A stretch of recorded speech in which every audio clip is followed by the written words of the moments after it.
ধরনের কোনো মানুষে কষ্ট পায় না।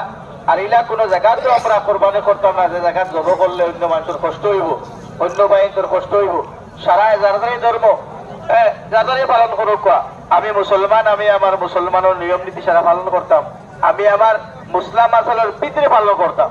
আমি কালকে হযরত ইমামে বুখারী রাহমাতুল্লাহ আলাইহি বুখারী শরীফের হাদিস পড়িয়া শুনাইছি যে প্রকৃত মুসলমান এই যে মুসলমানের কোন কর্ম আর কার্যের কলাপর দ্বারা অন্য কোনো মানুষে কষ্ট পায় না।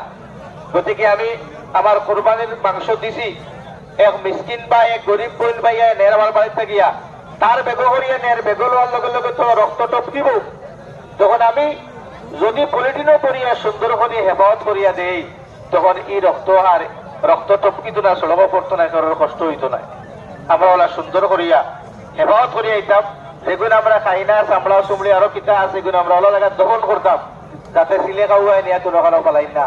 খুব সুন্দর আকারে করতাম, যাতে এই কোরবানি কেন আমার লাগে এটা নজির থাকে।